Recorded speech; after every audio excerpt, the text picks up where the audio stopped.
Todos los sistemas electorales autonómicos, en su diseño, han arrancado del sistema electoral del Congreso y han copiado, en mayor o menor medida, esta regulación del sistema electoral.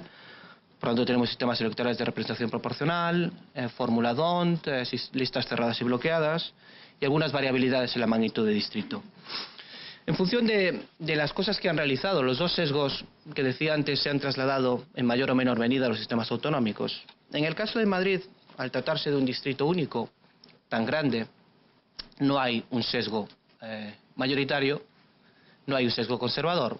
O quizás si hay un sesgo mayoritario beneficia a todos los partidos que están en la Cámara, dado que alcanzar un 5% de los votos para un partido que se presenta por primera vez a las elecciones se antoja harto complicado.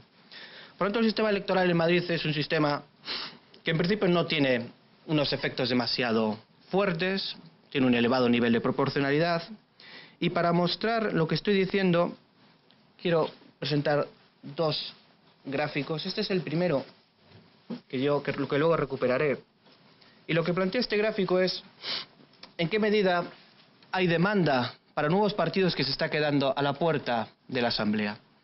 Este gráfico recoge el porcentaje de votos a partidos que no obtuvieron ningún escaño en las elecciones autonómicas en cada una de las 17 comunidades, en las últimas elecciones. Como podemos ver, Madrid, junto con Extremadura, es la comunidad autónoma en donde hay menos demanda insatisfecha, si se me permite la expresión, es decir, donde menos votantes han apoyado a partidos que no han entrado en la Cámara. Y esto es importante para las reflexiones que haré más adelante sobre los caminos que puede seguir la reforma electoral. Pero la conclusión es evidente. Uno no debería esperar que si hay una bajada de la barrera legal, se multiplique el número de partidos en la Cámara. Es decir, Madrid, y voy a decir una obviedad, Madrid no es Cataluña. En Cataluña hay una demanda de partidos mucho más amplia que en Madrid, por razones obvias.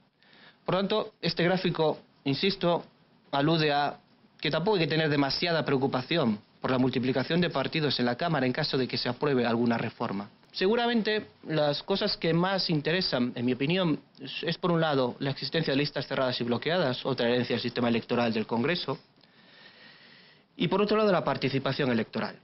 Madrid es la comunidad autónoma en donde más gente se desmoviliza en las elecciones autonómicas. Incluso por encima de Cataluña, y sabemos que Cataluña han corrido ríos de tinta analizando esta cuestión. Bien, es verdad que en términos políticos es mucho menos relevante en Madrid, puesto que el ganador de las elecciones siempre es el mismo, en distintos periodos electorales. Por lo tanto, es irrelevante el nivel de participación, que sea más alto o más bajo, para decir quién gana. Pero este gráfico es bien evidente de que hay mucha gente que en las elecciones generales vota en Madrid, pero cuando llegan las elecciones autonómicas se queda en su casa. Más de 11 puntos porcentuales. Y es el récord de las elecciones autonómicas en España. Y en mi opinión este es un punto negro bien claro. Por tanto, teniendo en cuenta estas dos cuestiones, voy a hacer algunas reformas, algunas propuestas de cosas que se podrían mejorar para tratar de enriquecer el debate. Bueno, en primer lugar, me gustaría plantear dos reflexiones antes de entrar en este último punto. En primer lugar, las simulaciones sobre cómo funcionaría un sistema electoral alternativo las carga el diablo. Porque cuando uno dice, bueno, con estos resultados electorales, si se aplicara un sistema electoral de otro tipo, ¿qué hubiera pasado? Entonces se trata de volver a recalcular la asignación de escaños, asumiendo que el comportamiento de votantes y partidos será el mismo. Y eso nunca es cierto. Es decir, si hay un cambio de sistema electoral, por ejemplo, si se crean 49 distritos uninominales, como propone el Partido Popular en una propuesta que es muy interesante, evidentemente los partidos empezarán a decidir dónde invierten más, dónde invierten menos, habrá votantes que se voten igual con el sistema electoral actual que con el sistema a la alemana, habrá votantes que cambien su comportamiento, habrá votantes que se equivoquen al saber cuál es el voto determinante, y todo ese ruido, que es tremendamente importante, que es la parte estratégica del funcionamiento del sistema electoral, está fuera de todas las simulaciones que se pueden hacer. Bueno, en la academia hay muchos trabajos en donde se hacen simulaciones sofisticadas teniendo en cuenta esta parte. Pero insisto, cuidado con las simulaciones mecánicas, diciendo, bueno, si hubiera habido un sistema electoral alternativo, hubiera sucedido esto, o no, porque estamos olvidándonos de que el comportamiento de los actores, votantes y partidos no es nunca el mismo. Por lo tanto, es un supuesto falso, en pocas palabras. Y la segunda reflexión que quiero hacer es la que decía al principio, que son las dosis de pragmatismo. Bien, el sistema electoral es una institución muy redistributiva. Quizás es la quinta esencia de las instituciones redistributivas. Cuando hablo de institución redistributiva, me refiero a que cuando uno toca un elemento del sistema electoral, hay alguien que gana y alguien que pierde. Siempre. Siempre. Eso hace que las reformas electorales sean tan excepcionales. Porque siempre hay alguien que pierde. Por tanto, el que pierde nunca aceptará este cambio. Y cualquier aspecto que se toca produce ganadores y perdedores. Por tanto, cuando uno plantea una reforma del sistema electoral, tiene que intentar minimizar esta función redistributiva del sistema electoral. Insisto en esta idea de redistribución porque me parece crucial. Por ejemplo, cuando uno aprueba un código de circulación de tráfico, eso no es una institución redistributiva, porque nadie gana y nadie pierde, todos ganamos con reglas de tráfico. Pero si hay un sistema electoral nuevo que hace que las circunscripciones sean más grandes o más pequeñas, que la barrera legal, bueno, sobre todo las circunscripciones, habrá alguien que resulte beneficiado y alguien que resulte perjudicado. Es inevitable que así sea. Por lo tanto, cualquier reforma muy ambiciosa se va a topar de bruces con que habrá partidos que pierdan y que por tanto vetarán ese cambio. Por lo tanto, insisto, con las dosis de pragmatismo que señalo, voy a plantear algunas reformas que yo creo que minimizan este contenido redistributivo y que por tanto son susceptibles, desde mi punto de vista, de ser compradas por todos los partidos políticos, porque no hay nadie que claramente pierda con la reforma, y yo creo que en términos generales casi todos pueden ganar.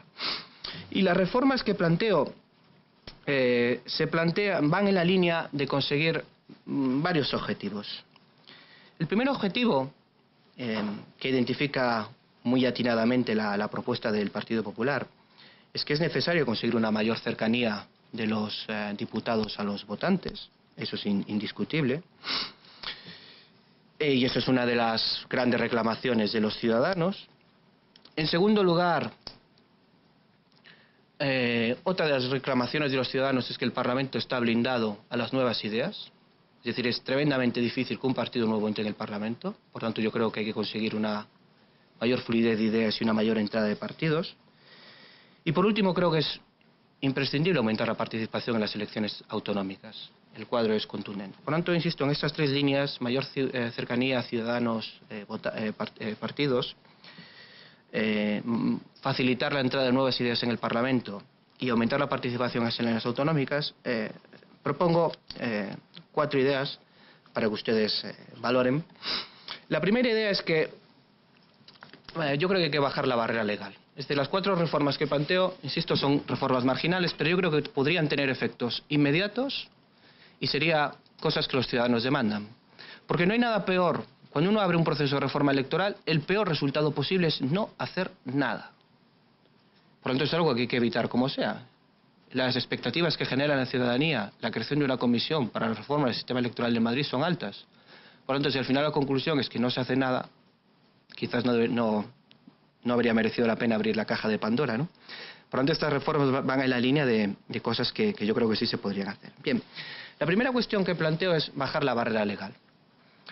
Creo que con este gráfico es bastante evidente que la barrera legal del 5% no juega demasiado papel. Y una barrera legal, si se me permite la metáfora, es como la política monetaria del Banco Central Europeo. Uno tiene que escoger entre inflación y liquidez. Inflación de partidos o liquidez, fluidez de ideas, entradas de nuevos partidos en el Parlamento. Si uno baja la barrera legal, aumenta el riesgo de inflación de partidos, pero hace más probable que entre nuevos partidos en el Parlamento. Bien, si es más fácil que entre nuevos partidos en el Parlamento, eso es una de las demandas de los ciudadanos, por tanto, sería algo positivo en sí mismo. Y dado que la demanda que está llamando a las puertas de la Asamblea para entrar es tan reducida, yo no esperaría, insisto, una multiplicación del número de partidos. Si hay un 3%, un 3 y pico por ciento de votos sin representación, uno que esperaría que 3 escaños como mucho fueran a partidos nuevos que se crearan a partir del cambio de la reforma electoral, y que evidentemente 3 escaños sobre 129 no suponen prácticamente ningún cambio para la formación de mayorías. Y de hecho, si uno se plantea, bueno, y si entraran nuevos partidos en el Parlamento, ¿a quién perjudicaría? ¿Al PP, al PSOE, a UPyD, a Izquierda Unida? Pues yo no lo sé. Depende. Es algo que uno no puede prever. Uno no puede prever si se creará un partido a la derecha del PP, a la izquierda del PSOE. Depende de los ciudadanos. Por lo tanto, es una reforma en la que todo el mundo asumiría el mismo riesgo y lanzaría un mensaje muy claro a la ciudadanía. El Parlamento no está blindado a las nuevas ideas. Cualquier idea que está razonablemente respaldada por los ciudadanos puede entrar en el Parlamento. Claro, un 1%, que es la barrera legal más baja que existiría en las comunidades autónomas en España y que existe, por ejemplo, en muchos países. En Holanda, por ejemplo, no hay barrera legal. No es tampoco cualquier cosa, porque un 1% del voto a candidaturas en las últimas elecciones supondría alrededor de 35.000 votos. Y no cualquiera está en condiciones de conseguir 35.000 votos. Por lo tanto, yo creo que esto sería una medida que facilitaría que haya fluidez de ideas y en este momento creo que el Parlamento no tiene que asumir una posición alemana en el sentido de tener tanto miedo a la inflación. La inflación no es un problema. El problema es que tiene que haber circulación de ideas, entrada de nuevos partidos, lanzar el mensaje de que el Parlamento no está blindado a los cambios que hay en la opinión pública. La segunda idea, para conseguir una mayor cercanía de los ciudadanos hacia los políticos, pasaría por desbloquear las listas. Cuando uno escucha el debate sobre reformas electorales, los ciudadanos suelen pedir una cosa y la contraria. Dicen, bueno, queremos que sea muy fácil que los partidos consigan representación, por tanto queremos distritos muy grandes, pero también queremos que los ciudadanos sepan a quién votan y puedan controlar a sus políticos. Bien, o una cosa o la otra. Sí, efectivamente, la solución mixta de un sistema mixto como el alemán abre la opción a que esos dos objetivos se puedan conciliar, pero crea otros problemas. La solución más fácil es desbloquear las listas. Creo que las listas bloqueadas tenían mucho sentido en la transición, cuando los partidos en España eran prácticamente inexistentes y por lo tanto necesitábamos organizaciones fuertes. Pero a estas alturas creo que es necesario y es el momento de empezar a cambiar esto. Y si se desbloquean las listas tampoco uno esperaría cambios espectaculares, pero sí sería un mensaje claro. Si los ciudadanos no están de acuerdo con algún político, pueden castigarlo y que no sea elegido. Y pongo el ejemplo de votos nulos que hubo en las elecciones de los 90 cuando Barrio Nuevo fue candidato en la lista del Partido Socialista. Ahí las listas desbloqueadas hubieran funcionado. Por lo tanto, eso sí permitiría que hubiera un cierto solamente control de los ciudadanos por parte de los políticos, porque ningún ciudadano conocerá 129 candidatos multiplicado por 4 partidos de ninguna manera. Pero sí al menos podrá sancionar a aquellos políticos, por ejemplo, que se hayan visto salpicados por casos de corrupción. Y eso creo que es interesante. Y por último, las dos medidas que propondría para intentar que aumente la participación electoral serían, por un lado, la existencia de voto anticipado, que es una propuesta que ya ha aparecido aquí, que ha sugerido, por ejemplo, el profesor Pablo Simón. El voto anticipado se emplea en muchos países del mundo, por ejemplo en Canadá, y funciona muy bien. El coste para la administración es prácticamente cero. Se trata de ofrecer la posibilidad de que los ciudadanos puedan votar durante 3-4 semanas antes de las elecciones. No es voto por correo, pero cualquiera lo podría hacer. Insisto, es prácticamente gratis para la administración y, por tanto, si se puede facilitar que aumente la participación, ¿por qué no? Y la última idea sería incluir la exigencia de debates electorales entre los partidos políticos en la ley electoral. Algo que tampoco parece demasiado revolucionario, pero sí sería una señal bien clara de que se pretende que los ciudadanos conozcan mejor a los políticos en Madrid. En resumidas cuentas, bajada de barrera legal. Insisto, del mismo modo que bajar los tipos de interés un punto 25 apenas tiene consecuencias. Tendría que ser una bajada de la barrera legal notable, al 1%. Voto anticipado, listas desbloqueadas y debates electorales. Insisto, yo creo que estas reformas son marginales, pero tendrían efectos en el corto plazo y creo que serían fácilmente asumibles por cualquiera de los partidos representados en la Cámara.